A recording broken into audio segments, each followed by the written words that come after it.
The elections in Taiwan are just local elections in one part of China.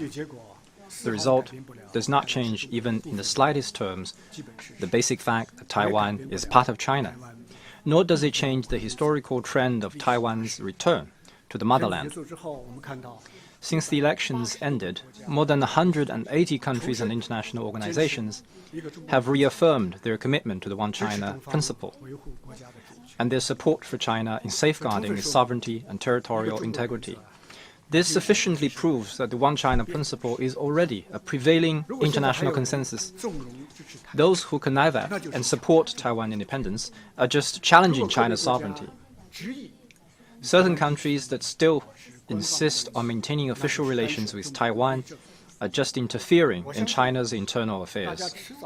I believe that someday there will be a family photo of the whole international community in which all members uphold the One China principle. It is only a matter of time. The separatist activities for Taiwan independence are the most destructive elements to the peace and stability across the Taiwan Strait. To truly safeguard cross-strait peace, we must unequivocally oppose Taiwan independence. The stronger the commitment to the One China principle is, the greater the guarantee for the peace across the strait will be. Our policy is quite clear. We will continue to strive for peaceful reunification with the greatest sincerity. Our bottom line is also quite clear. We will never allow Taiwan to be separated from the motherland. Whoever engage in Taiwan independence on the island will be held accountable by history. Whoever in the world connive at and support Taiwan independence will get burned for playing with fire and taste the bitter fruit of their own doing. People on both sides of the Taiwan Strait share a close kinship, and our roots as one nation cannot be severed. All people of Chinese descent should uphold the overall interests of the Chinese nation, jointly oppose Taiwan independence, and support peaceful reunification. Thank you. Under the strategic guidance of President Xi Jinping and President Vladimir Putin, the China-Russia Comprehensive Strategic Partnership of Coordination for the New Era has been moving forward on a high level. Political mutual trust is deepening, cooperation remains mutually beneficial and complementary to each other. The two peoples are enthusiastic about mutual exchanges. Last year, bilateral trade reached the record $240 billion, hitting the target of $200 billion ahead of schedule.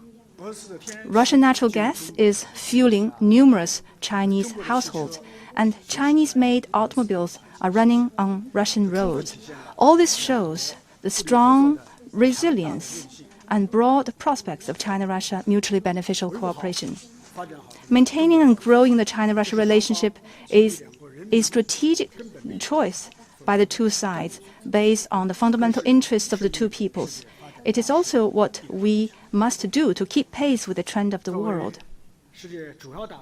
As key major countries of the world and permanent members of the UN Security Council, China and Russia have forged a new paradigm of major country relations that differs entirely from the obsolete Cold War approach. On the basis of non-alliance, non-confrontation, and not targeting any third party, China and Russia strive for lasting good neighborliness and friendship, and seek to deepen their comprehensive strategic coordination. In today's world, hegemonism finds no support and division leads nowhere. Major countries should not seek confrontation, and the Cold War should not be allowed to come back.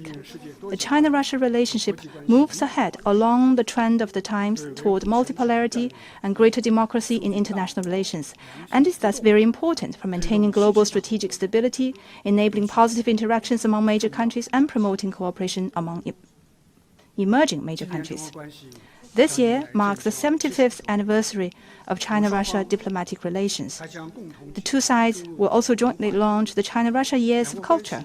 The relationship faces new opportunities. China is ready to work with Russia to foster new driving forces for cooperation and steadily enhance the foundation of friendship between the two peoples. With Russia chairing the BRICS mechanism this year and China